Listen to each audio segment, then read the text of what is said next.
Good evening. It is now 6:30 p.m. and I would like to call the regular Cultural Heritage Commission meeting of November 16th, 2023 to order. Before I proceed, I'd like to take a moment to go over our meeting protocols for today.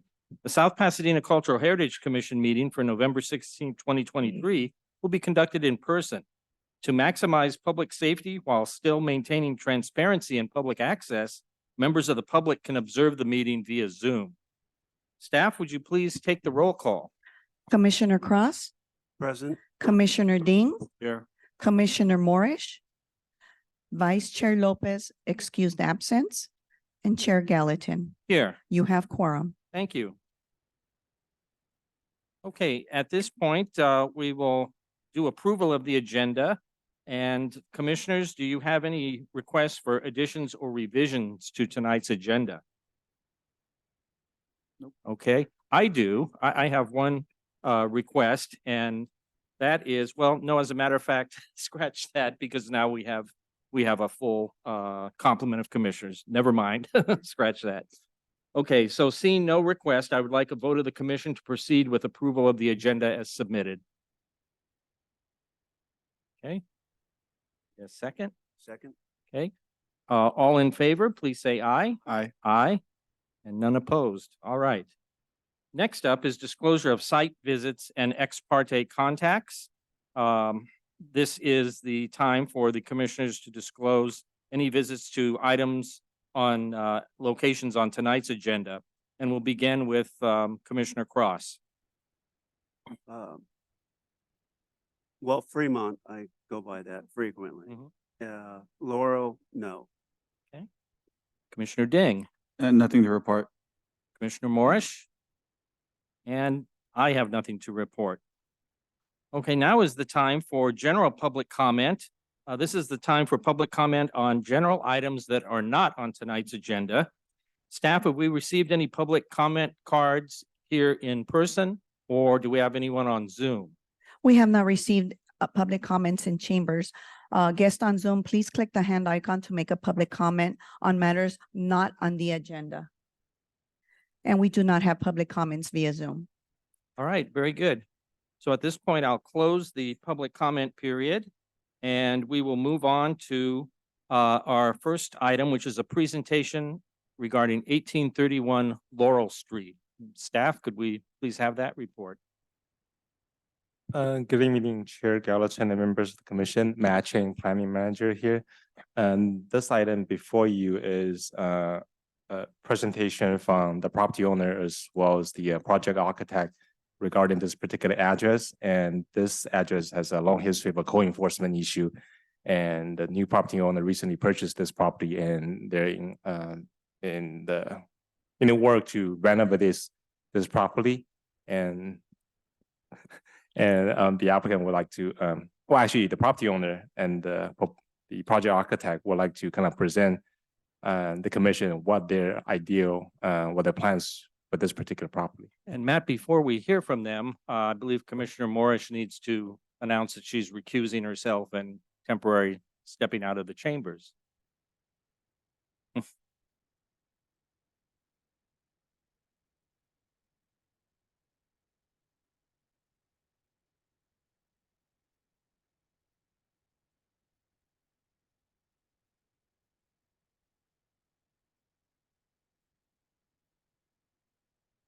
Okay, well, we're ready now for the presentation.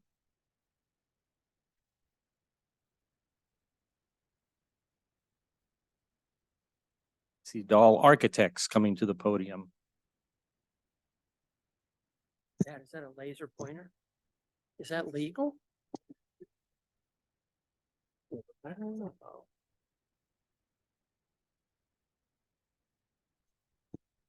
Yeah.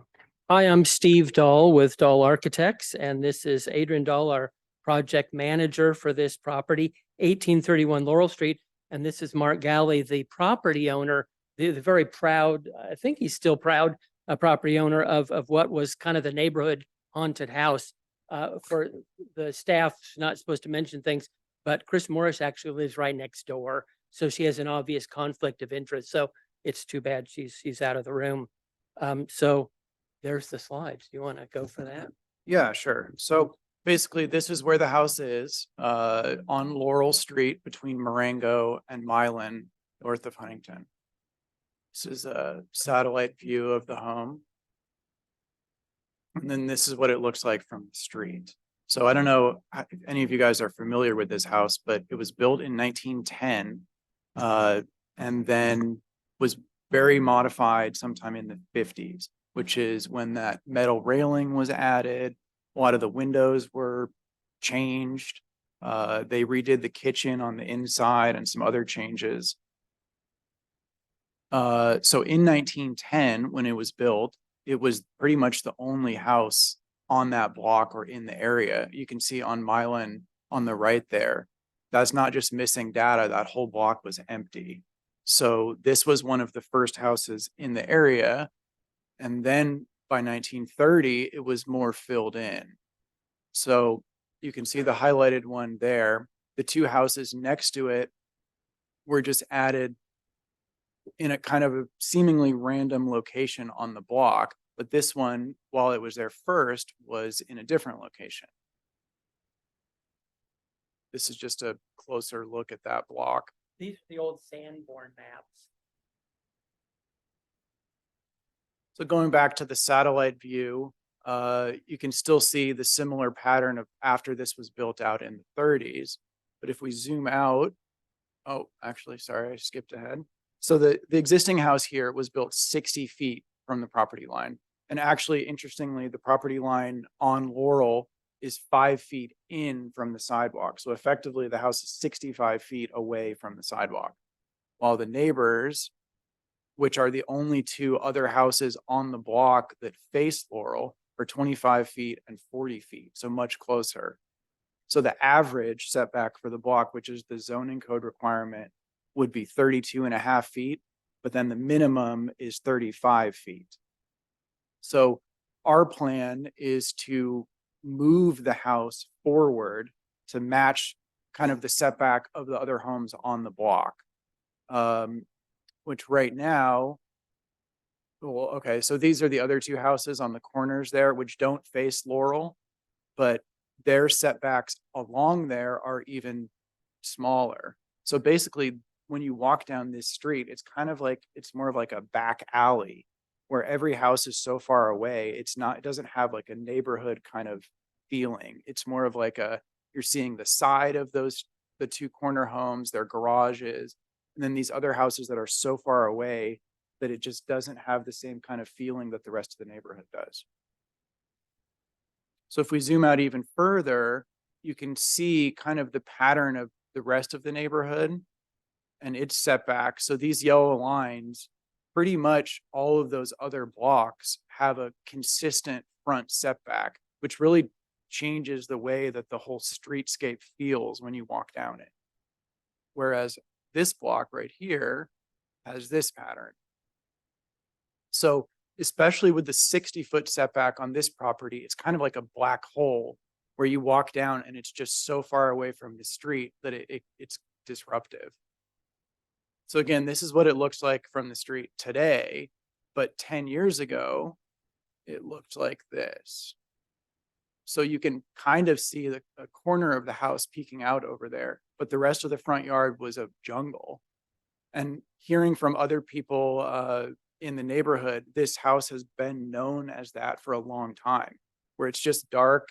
No one knows what's going on there. It's not really inviting, and it's not really like a friendly part of the neighborhood. So here's our plan. This is the existing site. The home is approximately 60 feet away. And we're proposing to move it not to the minimum, but to the 40-foot setback, which would match the house immediately adjacent to the west. There's also a side setback issue as well. So it's moved a little bit further to the east just so it can meet the current zoning requirement of 10 feet.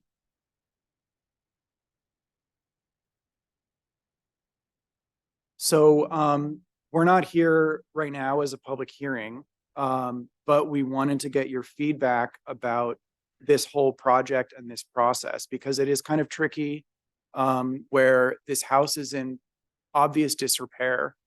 And the new homeowners want to fix it as soon as possible. But there's a lot of challenges and lengthy approval processes involved in that. So the idea we had was to apply only for moving the house without any other changes to it, not touching those railings, not touching the new windows, just pick it up and move it 20 feet forward. And hopefully, we were thinking that could be a much faster process to get approved. And then we would come back later with plans for kind of restoring the covered front porch, restoring some of the windows that have been replaced, and then in addition in the rear as well. But all of that is going to take a lot longer for us to design, for us to go over with staff, and then for you guys as well to kind of approve that much bigger package with a lot of the detailing and everything else that's involved. So this, the moving of the house, we think if that can be approved faster, we can get started on the foundations for this and the underground part and the moving, and actually have some construction start in 2024. Otherwise, probably we'd be looking at 2025 with the timeline that we've been told from staff to even start construction. So the home has been vacant for decades. The neighbors, and Mark can address this, he's been in touch with them. The neighbors are pushed the previous owners and him to make a deal and get something happening. No utilities turned on in this home for the last 5 years.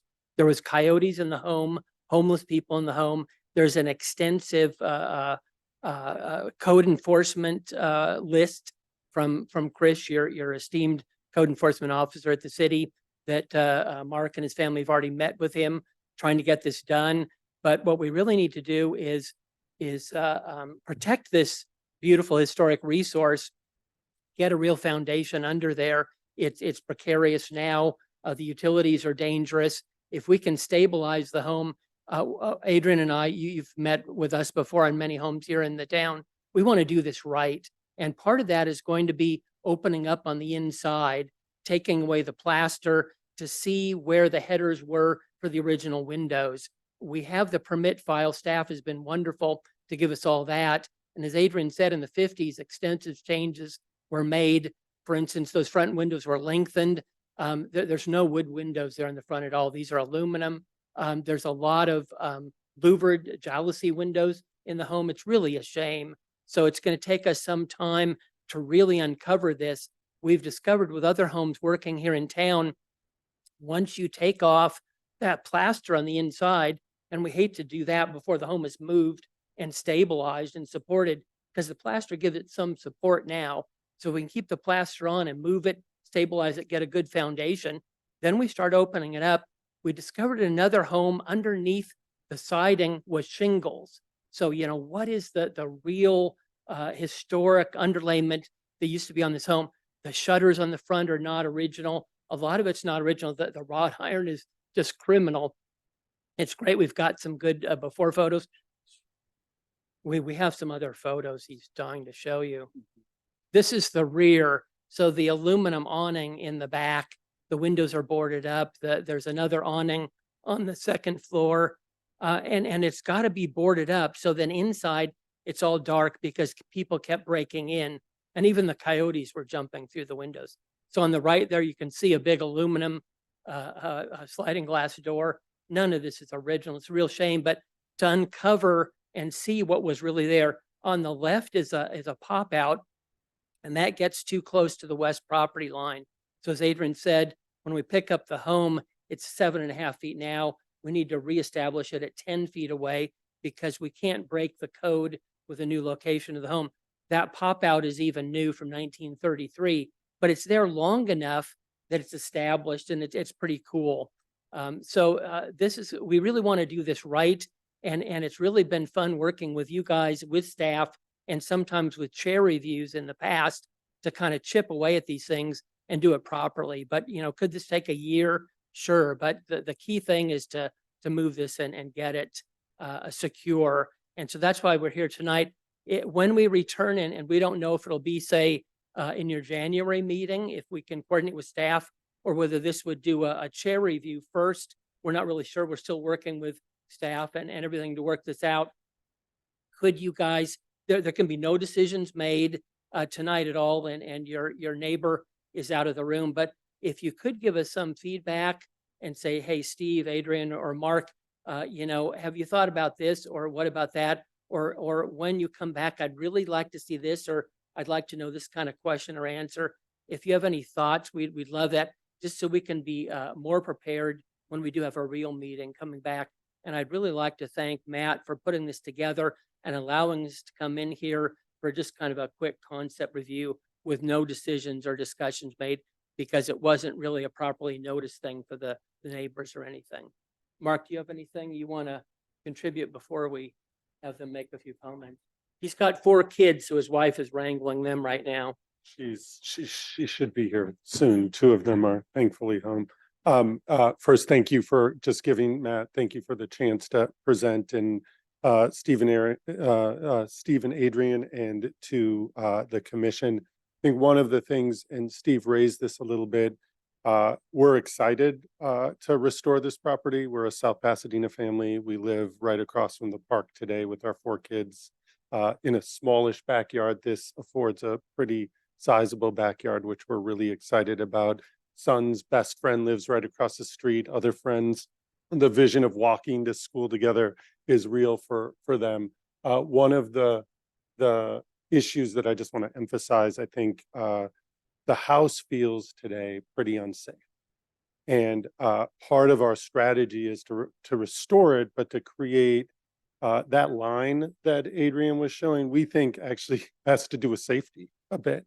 The further back you're set, the more things can sort of creep up and hide away. I occasionally am out of town. Would be great to have that security.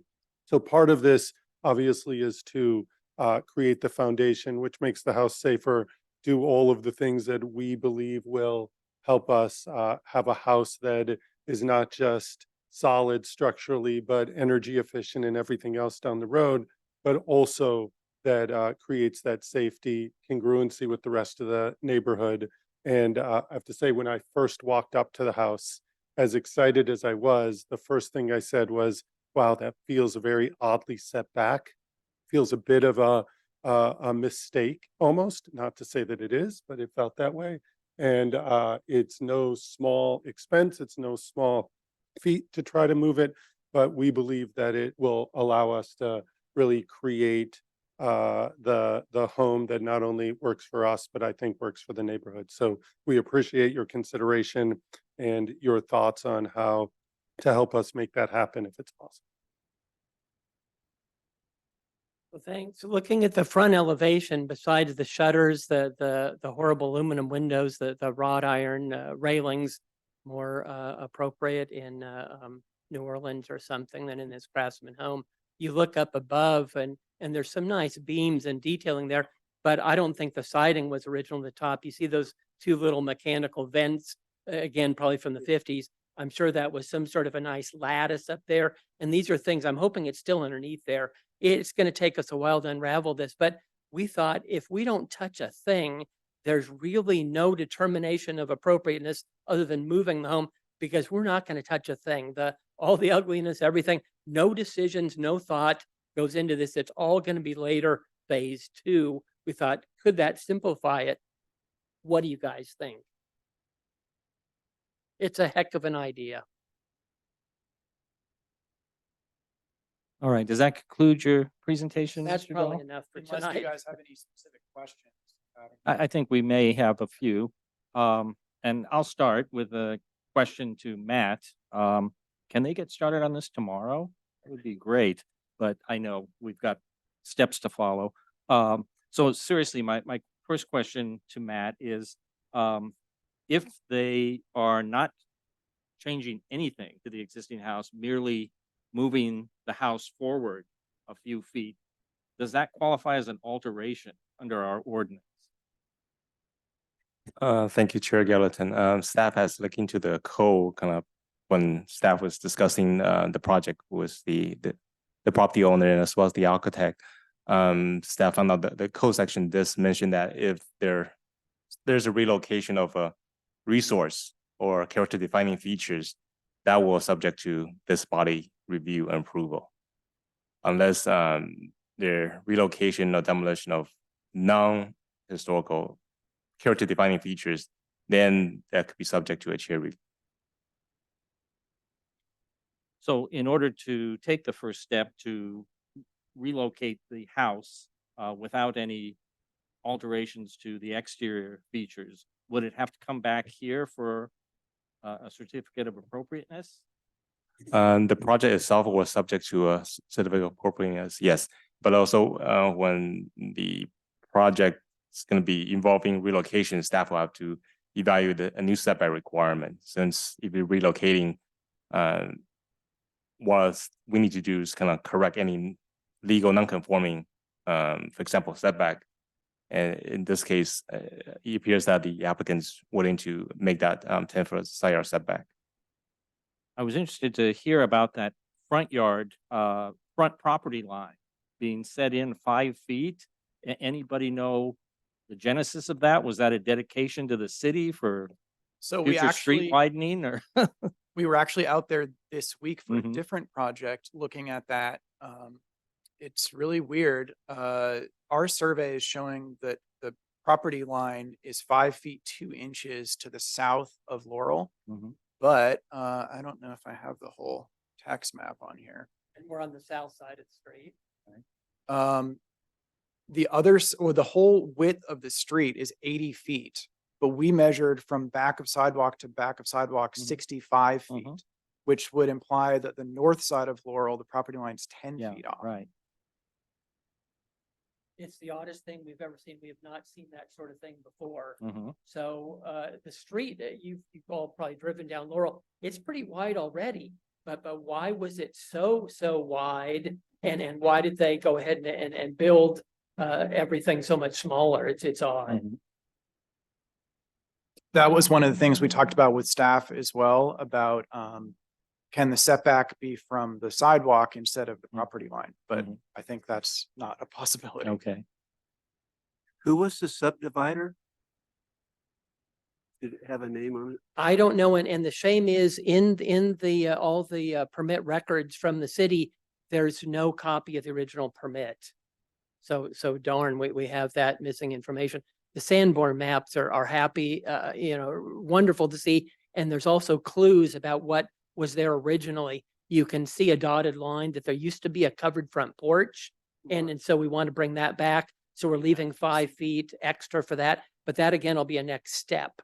And you can see there's 2 separate garages. One started at the back, one was in the front. So it's kind of fun to see all this. I love Sanborn maps And the along the bay way. window on the west is not shown on these either. So Mm. that was added sometime after 1930. And then in the permit records, it looks like it happened in 1933, but it's again a little vague. So this is pieces of the story that we want to spend the time and do extra research and find out and bring to you when we're going to make real alterations to this structure. We want to do it right, but just to stabilize it right now and bring it in line with the average of the street is really the first step. And then it'll give us time to do that proper research. Another fun one on here is you can see the railroad on the left, which actually was a railroad in 1910.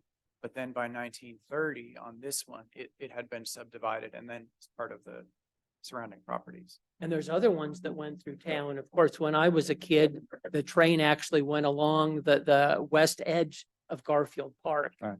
Very slowly, the freight trains. Mhm. But this one disappeared much earlier. There's a piece of it that still shows up in the middle of the block. It didn't go all the way through. Well, that's since been included in the properties to the west. I think that's where they have a tennis court. Yeah. Oh, yes. So I love seeing the kind of the old history over time. It's fun. Steve, in this case, you're proposing to obviously lift the house up and move it forward and pour a new foundation. I live in the neighborhood just a couple blocks north on Stratford, and your firm did a similar project on Marengo a year or two ago, didn't you? I think that's why we kind of thought of this, and that was interesting. That had no permit or anything. It was just a means and method of construction where the contractor suggested because it had no foundation. Right. We did investigations and it was like sitting on a sidewalk pavement. There was 4-inch curve. with a Yeah. two-story home. So he decided to pick up the home and it went 6 feet in the air straight up. Mhm. And then they dug and did the foundation underneath and set it down. Some of the neighbors kind of freaked out and said, why is this 6 feet in the air? But there was no permit or anything or special process or seeing you guys. And that was on the historic inventory. Right. Besides lifting that up and putting it back down, and it was a house moving company from Missouri Hmm. that came in and did it. They were the low bid on it that did a good job. That was the home where when we uncovered the plaster on the inside, we found the shingles underneath the siding. Hmm. And so it was really neat to be able to do that properly. You learn over time. Yeah. And it turned out really nice too. And I think it sold a lot for a lot and the people are happy and the developer's happy and the neighbors are happy. It went 6 feet back down again. All right. My fellow commissioners, any other questions or comments for staff or the applicants? I assume there's no photos before the 50s. You know, and these guys pleaded and tried, they got to meet the family that Mhm. they bought it from, and they just didn't have anything. Adrian and I have done research in the past, say the UCLA photo archives and everything. We did the Jerry's Famous Deli building in Old Pasadena way back when. And sometimes there's aerial photographs from back in the, say, 20s, and they're taken at kind of an angle, and with a magnifying glass, you can kind of see. And with that building, we're able to restore it from something we saw from an aerial photograph. So we're going to try, you know, the trees. If you look at photos of South Pass, the trees were much, it was kind of bleak back in the day. So there's better visibility. So you never know. We're going to try and figure that out. We did look through the whole, South Pass Library has a collection of Yeah. historic photos as well. We did look through those and found a photo exactly, 1 block south, looking down the street. There were multiple photos on Spruce. But not Laurel. Hmm. So we'll keep looking. Is the house on crawl space? Or like a, Raised foundation? Oh, yeah, okay. as they were back in the day. Do good we for know that. who the original architect was? There's nothing in the Yeah. city records. Yeah, it's a darn shame. You know, was there an architect or was it just a, you know, Well, it design sure build? looks like a George Lawrence Stimson to me. Yeah. And it's similar in scale as the one at the at Fremont in Columbia Hmm. on the west side, southwest corner. Right? You may want to look at that. 1131 Columbia. Right. Oh, Yeah. okay. It's a Caltrans house. Yeah, that's how I right, a know. Caltrans. It does have some similarities, doesn't it? with Well, some of and the houses that- rafters Yeah, coming, extending beyond have been cut off on that one. And as you probably know, Stimson did Whole lot a of number of houses in the Oak Lawn neighborhood. right. Oh, they're just beautiful. But that one in the corner, particularly with some of the offsets and everything, like this one, it's not symmetrical. It does have some similarities. So maybe there's some things we could figure out. That's the sort of research we really want to spend the time and do right and bring it to you properly if we could just get this stabilized. Will the tree need to go? You know, that's a good question. And I love trees. And of course, we're not going to touch any oak trees. Growing up too in this area, I as a kid used to climb trees. My wife keeps me out of the air now. It's dangerous, but it's not a tree. It's a bush that's turned into a tree. Oh, And so it's a pittosporum or mock orange. So it's not a protected tree. It's not even a tree, but it's grown into the size of a tree. So we will go through that process and have that removed. But this is the one by the front porch? Yeah, the one Yeah. by the front porch, they actually had an arborist come out, and said that it's dead or dying. So is beside there a me, problem with getting a tree removal? right. I'd rather have the house than the tree. Yes, and again, a bush, and it's not again, we anticipated that, so they brought in an arborist. And it, you know, as they grow up into the size of the tree, these bushes, it's reached its lifespan, and so it's gonna die anyway, so. So that'll be part of our application for the moving of the house. Yeah. Including that tree removal and another one in the back as well that I think is gonna be too close. And it too is a pittosporum and not a real good tree. There are some oak trees on the property, and we want to protect those, and we love them. I guess I'm just, I guess I'm just questioning like, I mean, obviously you guys can do what you want, but like I actually moved my house 8 feet forward and I know how much that cost, and that was actually only part of the house.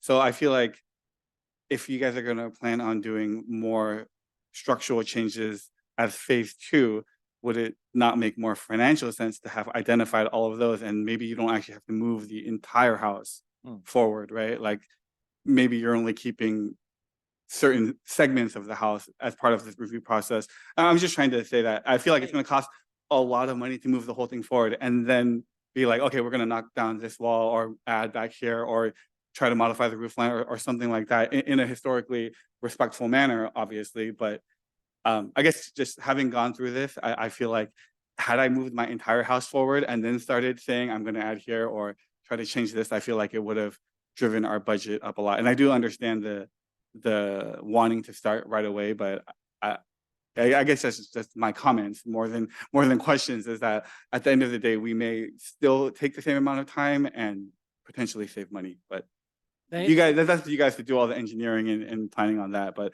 those are just comments more. Yeah, sure.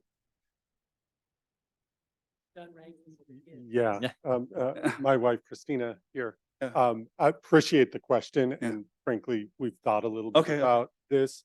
In all candor, the whole idea of getting this moving is Mm. really important to Okay. us. I think it's actually really important to the neighbors as well, who have come out and commented, like, and said, we really hope that you can get started. Mhm. Partly, I think one of the big messages is this is a house in dire need of some improvements, some savings, some safety upgrades, Yeah. and we're going to get there eventually. The neighbors want us to get there as soon as possible. We see this as a way to get things moving, give us time to do the rest of it correctly.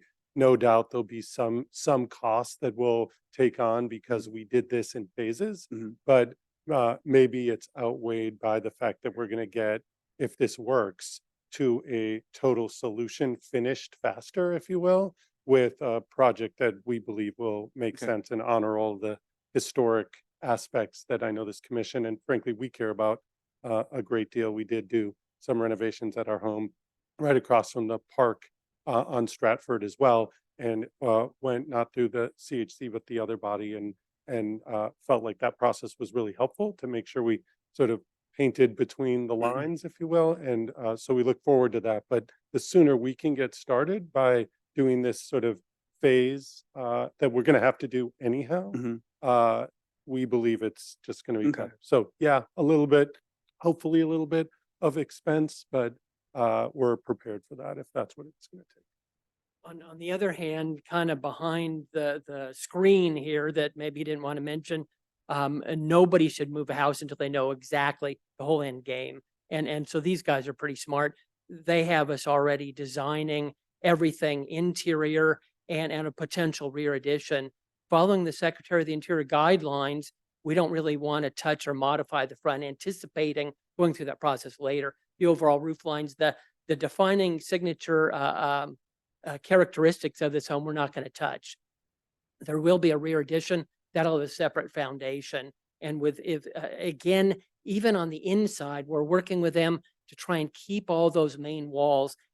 We found working with, and we have wonderful structural engineers locally, that the more you can keep the whole integrity of the home inside and out, it's happy, it's used to being that way. You don't want to change a whole lot. The cost just gets crazy if you start moving all the walls around. So this house inside and out is going to stay pretty intact.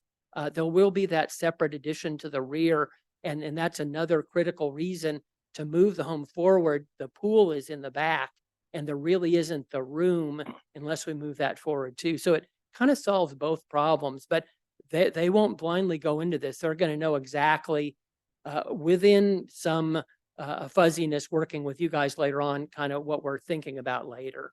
We don't want to just fake that. Yeah. Thanks so much. That's a good thought. I think And one we of my found neighbors. too, that moving 8 feet or 20 feet, it's the same cost. We've moved homes across town. The real expense is wire relocation is when you get out on the street, but you're Yeah. right, it's still too expensive. Yeah. I think my neighbor looked into it, and the number that they told me, like it was a lot.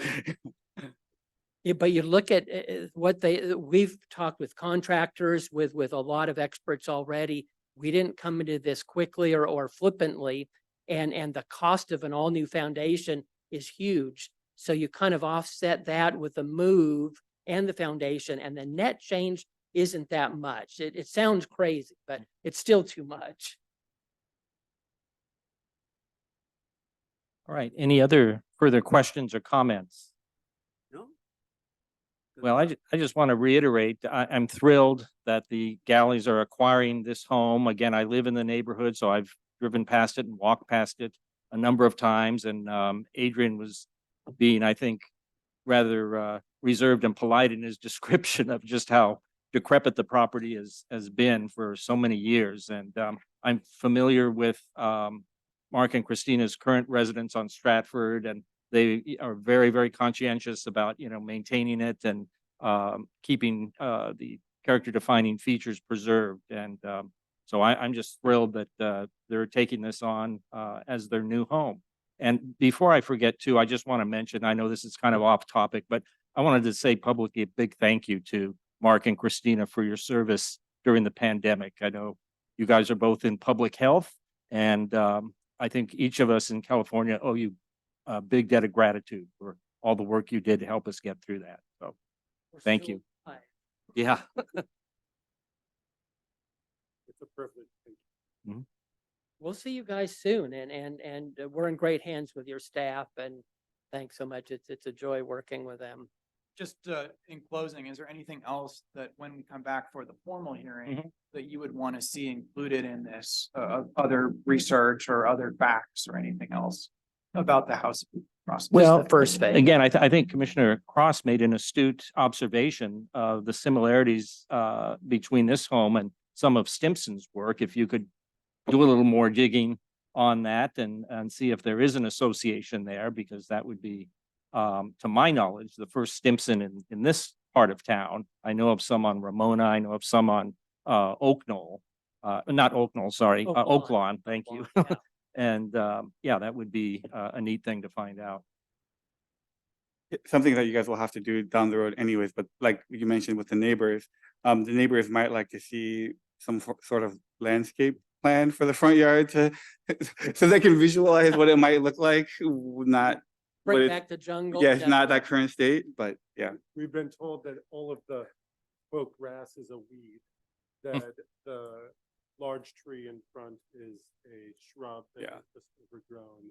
And then if you look to the right of the photo, there are some not fully cut down tree stumps. Yeah. And then this odd old light post, whatever it was. Yeah.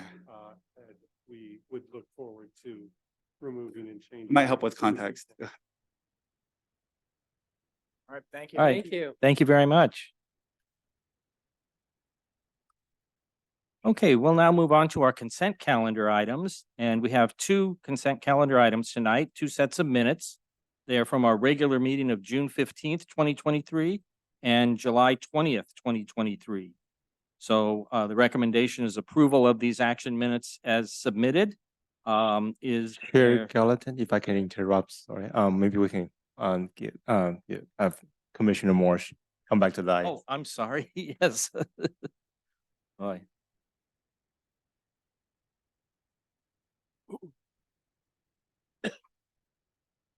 Getting old.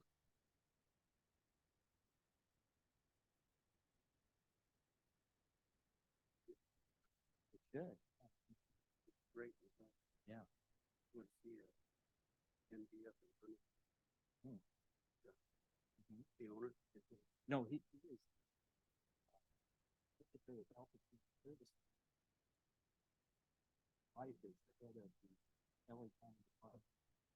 Oh, jeez, yeah. He used to see him all the time on TV. Yeah. News comment. Yeah, sorry about that. Yeah. Okay. Let me push reset and now let the record show that Commissioner Morris has rejoined the meeting. And now it is time for the consent calendar items, those two sets of minutes, June 15th and July 20th. Is there any, either one of those or both wish to be polled by a commissioner? No, No? Okay. Seeing none, then I will ask for a motion and a second to approve the consent calendar items. I'll make a motion to approve the consent calendar items, items 3 and 4. Okay, we have a motion and a second. Staff, could you please call the roll? Commissioner Cross, Yes.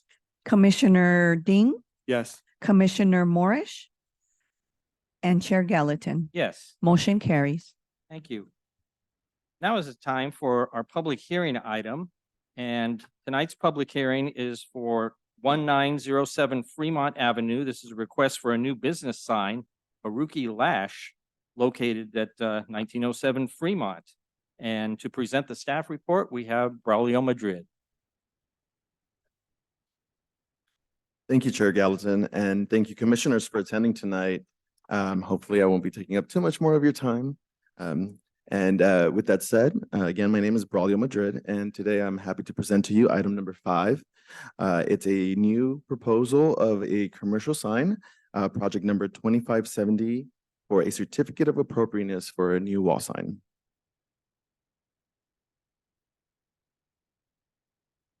The subject site is a rectangular shaped commercial lot located on the west side of Fremont Avenue, south of Huntington Drive.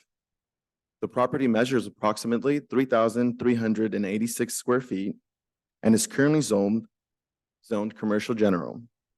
In addition, since the latest adoption of the new general plan, downtown specific plan, and zoning map in October, the overlay district has been changed from focused area overlay to mixed-use overlay.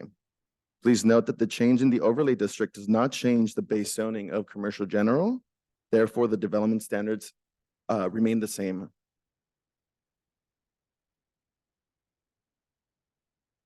The subject site is currently improved with a multi-tenant structure that measures 1,054 square feet and contains 2 tenant spaces. The commercial building is designed with the influence of vernacular architecture,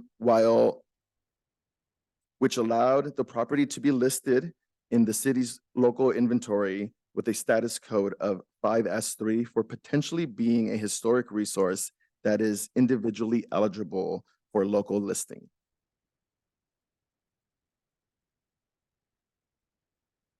The original building was constructed in 1924. Since then, there's been very little modifications to the structural integrity of the existing building. In 2021, the previous owner of Lash here installed an unpermitted wall sign. Since then, the business was sold and a new owner has removed the unpermitted channel letters. In 2023, the applicant submitted for a new wall sign. The proposal as it stands is in compliance with the zoning code, building code, and as well as design guidelines and SOI standards for historic properties. As proposed, the new sign will measure a total of 15.7 square feet. The new sign is illuminated channel letters that will read the new business name, Haruki Lash, with their logo. No other requests have been proposed as part of this application. The application is requesting, as mentioned, a new wall sign that will be facing Fremont Avenue. The new commercial sign measures 17 inches by 133 inches, which equates to about 11 feet 1 inch by 1 foot 5 inches, totaling 15.7 square feet of sign area, which is allowed by code. Lastly, the sign is placed approximately 40 inches, which is about 3 feet 3 inches from the top of the roof line. Thus, all applicable development standards of the wall sign have been met. And to give you a little bit more clarity, we're going to go over those 3 development standards. For a new commercial wall sign in a CG zone, there are 3 development standards in the municipal code for multi-tenant properties. The first one is that the sign must be placed a minimum of 12 inches below the top of the roof parapet. In this case, they are proposing 40 inches, well above the requirement. Second, each tenant is allowed one sign per the building frontage as proposed. And lastly, the maximum size of the wall sign in a multi-tenant property is 1 square foot of sign area for every 1 linear foot of building frontage. The total width of the tenant is 16 feet, thus allowing the proposed 15.7 square foot sign area. Staff recommends the following: that the Cultural Heritage Commission find the project exempt from CEQA pursuant to section 15301, class 1, for existing facilities, since the project is less than 10,000 square feet, where public service and utilities are already available and is not an environmentally sensitive area, as well as section 15311, class 11, accessory structures, which includes the construction or replacement of minor accessory structures to an existing commercial facility. And finally, pursuant to section 15331, class 31, for historic resource restoration and rehabilitation, as the project will be proposing to modify and alter an existing local designated potential historic resource. Finally, staff recommends approval of the proposed sign subject to the recommended conditions of approval attached to the report. I am available to answer any questions of our commission, and we also have our applicants here available to answer any questions you may have. Thank you. Very good. Thank you, Braulio. I'll turn to my fellow commissioners and ask, does anyone have any questions for staff?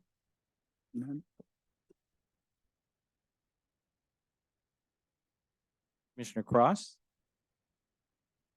I couldn't quite determine how many holes have to be drilled in the facade to have this sign installed. Because we're drilling into historic fabric, as you know. That's correct. The part that I will speak about is that the previous unpermitted installed sign has already pre-created 2 of the holes currently being covered by pieces of wood. I will let the applicant answer if any additional modifications to the building will be done. Oh, can I have you come on up here? If you can please state your name and just your role on the. My name is Casey Hernandez. I'm here on behalf of the owner. From what my understanding is, he's going to install a raceway with this letter sign, so that will reduce the amount of holes being put on the facade. So that is what's proposed. Right. I saw the raceway in the proposal. Is there a way to paint that background of the raceway a dark brown instead of the black? Yes. That it might just Right. fit in with Fill it the- more in. the Okay. brick a little nicer. Okay. Yeah. And Commissioner Cross, just a follow-up to that comment, and we can have this discussion when we get into commission discussion, but also if we're going to propose changing the color of the paint, we should also specify that it be powder coated, so it not, peel Thank in the future. I'm sorry, Chris, you had a You comment? can, you can clarify that the raceway itself will be affixed at the brown brick and not into any of the white brick. The fasteners will remain in the brown and not above or below the. From my understanding is he's going to try to utilize what's there and not try to make any more, protrude any more those holes holes that are are in the there. brown brick? Right. Correct. Yeah. So Yep. Easier than brown brick. Oh, really pretty cool. More difficult to patch. Yeah.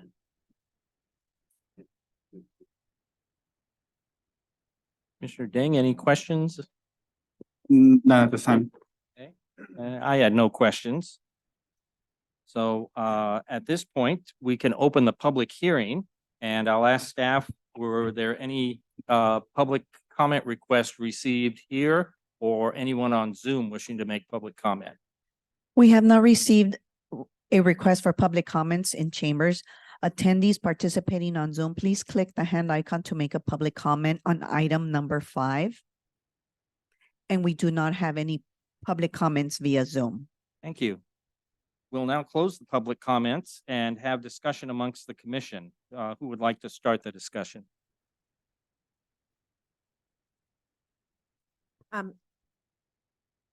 could be worse.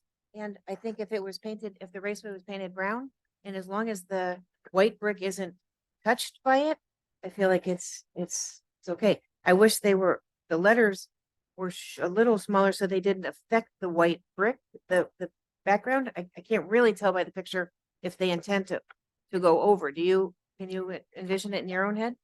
From what I see, it's, I mean, we work with what was allowed. Normally, the tenants and business owners like, their sign to be Bigger seen. than- And then, for sure, the raceway, it's not gonna be where the white area is. It should be, right underneath that. So, If that's the case, I guess it's approvable. Any other discussion? None here. Okay. Well, I want to thank the applicants for following the correct process and coming and getting approval for this, unlike the prior tenants. So we appreciate that. thanks. Just to be honest, I'm not a huge fan of internally illuminated channel letters on a historic building. Right.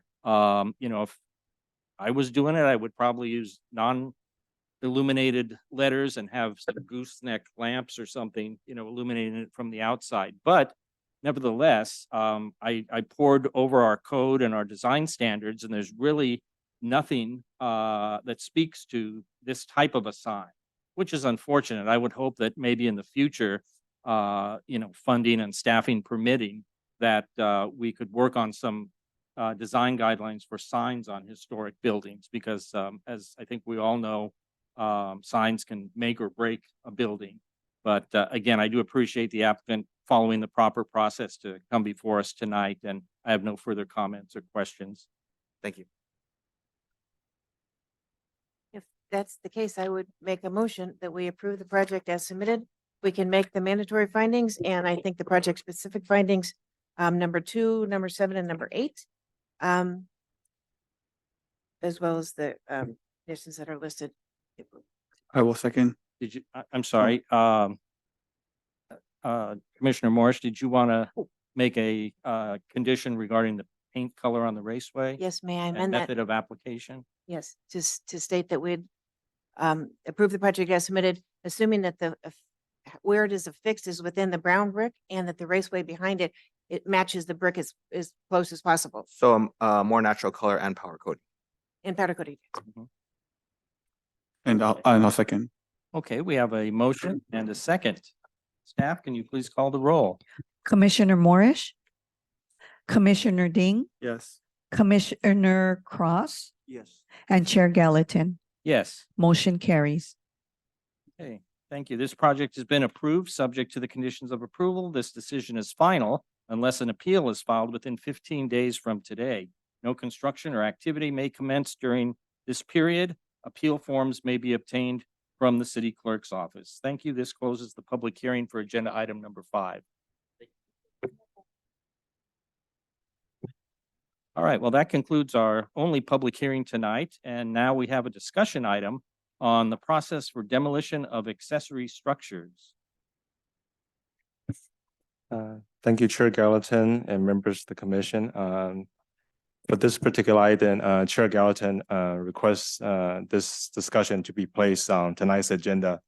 The background is Chair Gallatin would like to have a discussion with the fellow commissioners regarding the process for demolition of accessory buildings, not in conjunction with accessory dwelling unit, so not in conjunction with the ADU, but recently we see many of the existing detached garages, accessory buildings, they're in dire repair of a repair, and in some cases that those buildings cannot be saved due to the age of the building. So Chair Gallatin requests this item to be placed on the agenda so he can get have some discussion with fellow commissioners and also understand what commission would like to see for this type of a project. So I will turn into Chair Gallatin. Thank you, Matt. Yeah, essentially, the reason I asked staff to place this discussion on tonight's agenda is because recently I've received 2 projects for chair review, and both projects involved properties that are on our cultural resources inventory. And both projects were proposing the demolition of the existing original garage structures. And as Matt pointed out, and I know at least one case, maybe both, high level of aging and deterioration of the structure. Nevertheless, it occurred to me that per our municipal code, if a structure is over 45 years old, even an accessory structure, and it's not on the inventory, then the applicant has to, if it's an accessory structure, the applicant has to have a staff level historic resources evaluation, or HRE, prepared. And yet, for cases like these two, where the property is on the inventory and the request is to demolish, there's no process spelled out in the municipal code for making a determination on whether or not those existing structures have any historic significance. And so I kind of balked at it. I said, well, I really don't have the, the tools here to make that sort of decision. I think it really should be a discussion among the commission, so that we can set maybe some policy and direction, at least until such time as maybe the code can be amended, because it is kind of a missing link in the code, if you will. And the big thing I was concerned about too was consistency for applicants. On the one hand, you have an applicant whose project might be identical in all other respects, except that his property is not on the inventory and he has to go through a staff level HRE, but the one that is on the inventory, and thereby we know at least the main house has historic significance, doesn't have to go through an HRE. So I wanted to put that out there and get everybody's thoughts on that so that we can speak with one voice in providing staff with some direction. Staff would just like to chime in a little bit that staff provide part of a code section, so a handout in front of you. So I think you turn to the page 22 of that handout staff provided under minor project review. I know on top of it says page 22, but really it's more the third page of your document.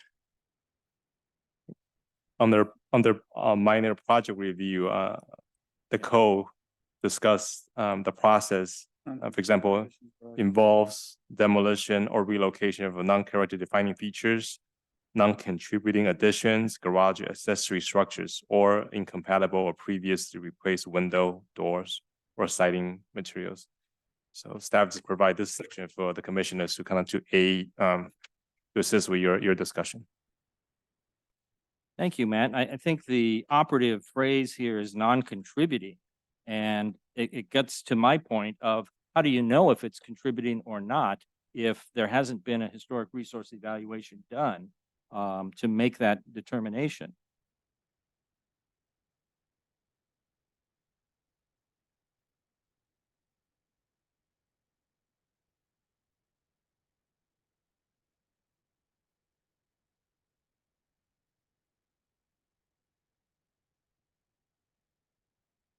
Yeah, but read the next part, and not identified as a cultural resource.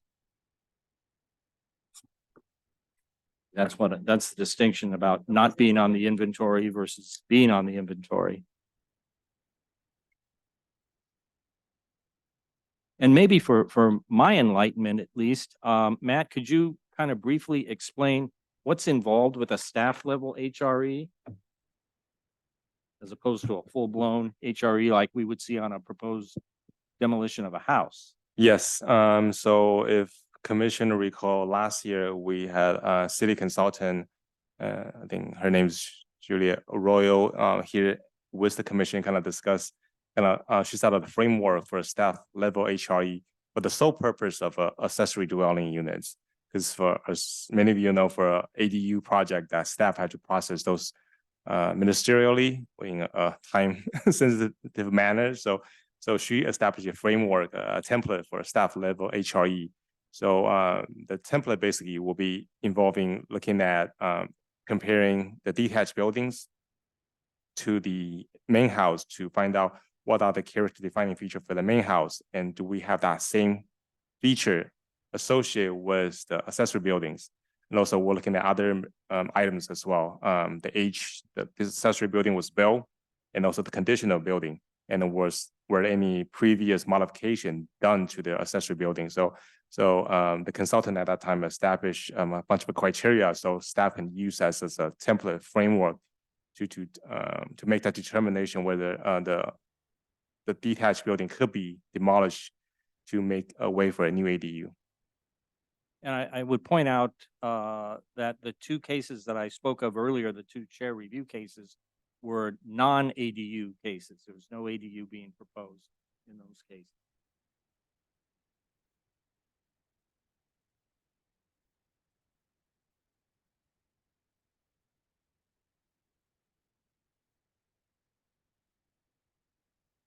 Well, it would seem to me, again, a primary concern of mine was fairness and consistency and equity, that there ought to be a parallel and equal process.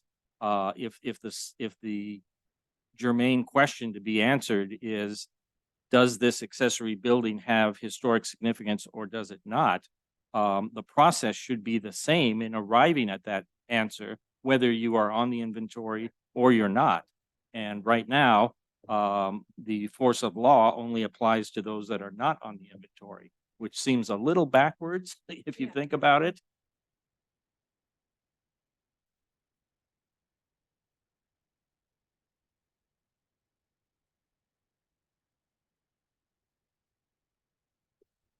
Well, we can't make such a change that ultimately that would seem to Councilwoman. be, you know, perhaps the best solution would be to amend the code. But I'm hoping that with staff's help, maybe we can look at some interim measure, because I'm also cognizant and sensitive to the time that the applicants are waiting while we debate this issue before they can proceed with their projects or not. If staff can propose an idea for your discussion. I think we're all very mindful of the project that takes in at the city, how we process projects. So and also the cost involved as well. So and staff, what staff is proposing, or one of the idea could be staff can create kind of like a checklist, what we did for the ADU project. For example, the age of the building, the character defining feature of the house, kind of is more like a checklist. So even for staff to prepare such a checklist, so you won't be it's a time consuming. And also when we bring that checklist to the chair, the current chair or the future chair, so the chair have some evaluation he or she can use. And also like the current project we did is we provide the background information, like the old building permit record or any DPR form that the chair can make proper evaluations. I noticed at the end that the minor project review chair does have the authority to present that particular item to the whole body, to commission. If you look at the next page, Right. If the chair doesn't feel comfortable approving it, so it doesn't mean that chair is denying it. Chair would like to have a whole body the whole commission to review it. So in this case, that the minor project review for the project that Chair Garrison was talking about still could be ministerial, still could be kind of more staff level working with the chair, and we can bring it to a commission level review if the chair feels like the project should warrant a whole commission review instead of chair review. So if I understand correctly, in those two cases, one of my options as the chair would be to ask that one or both of those cases be placed on an upcoming agenda, presumably on the consent calendar. Based on, yes, so based on the code, it states it is based on, will be placed on the consent calendar. However, that staff will still need to do notification based on what the code says. Mhm. So that would entail an expense for the applicant then, wouldn't it? Yes, notes. you're correct. Yeah. Okay.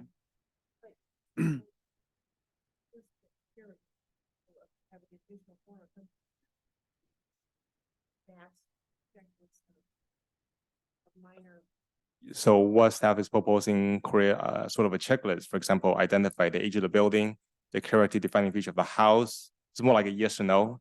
For example, the character defining feature of the house has A, B, C, and D, whether the detached accessory building has that A, B, C, and D. So hopefully that'll be easier for staff as well as the chair to. And that's helpful. I still don't feel, though, that that gets to the crux of the question about historic significance. For example, you could have an accessory building that you provide us with the building permit records, and maybe there was never anything done to that particular structure. You can provide us with the Sanborn maps from decades ago to show it shown on those maps. But maybe it has significance not because of its architecture, maybe it's associated with an important historical figure. How would that be addressed in this proposed checklist? I know this question is being raised. I think that not just this particular city, I think the other city that I work for, they're also being raised. We don't look at just the architecture itself. What's the cultural background? What's the, will something happen at that garage? We're not in Palo Alto, Stanford. I'll give you an example, Matt. The famous toy company Whammo, which you and I know because they used to be based in San Gabriel, but they actually started in South Pasadena in a garage on Oxley, which is still there. And I don't know if the garage has any unique or outstanding architectural features, but certainly from a cultural standpoint and a history standpoint, it has significance because of that association with the founders of the Whammo Corporation.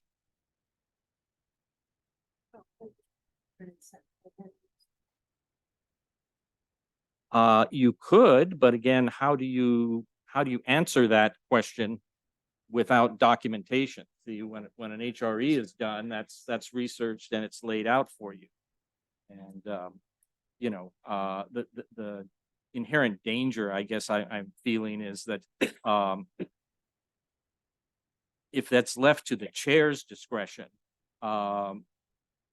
chairs are not created equal. Some of us have a long history and background in planning and historic preservation. Others come to us with different skill sets and from different fields. And the ideal process would be one that's consistent in its application across the board. Deputy Director Becker is with us tonight. Allison, do you have any suggestions regarding this question?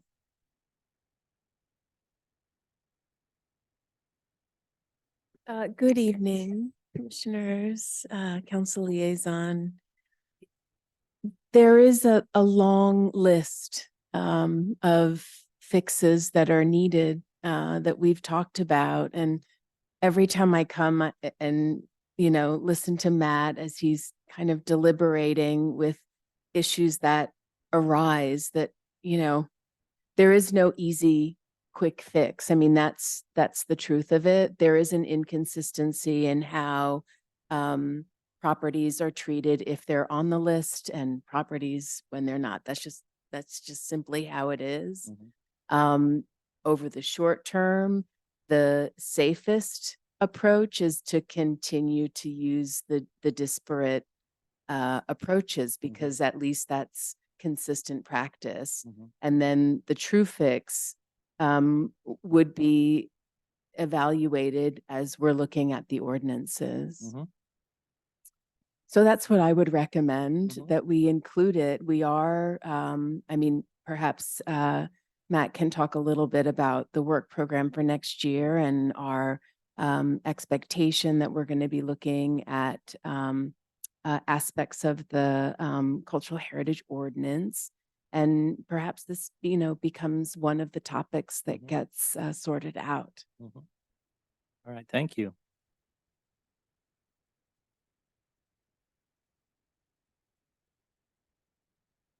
Well, I think, and again, entertain any other suggestions or ideas folks have, but I think for the two cases that are at hand, probably the most prudent approach would be to ask that they be placed on next month's consent agenda, because I believe we are having a meeting in December. Is that right, Matt?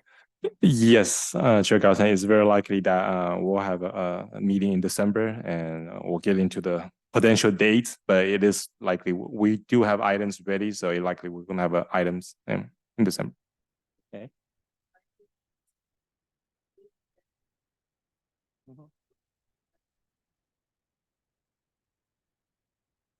Yes. I don't mind the weight. It's just, again, it's just, I don't mind the weight, WEIGHT. I do mind the weight, WAIT for the applicant, but, as Allison pointed out, that is the process, as it exists now until such time as the code gets them.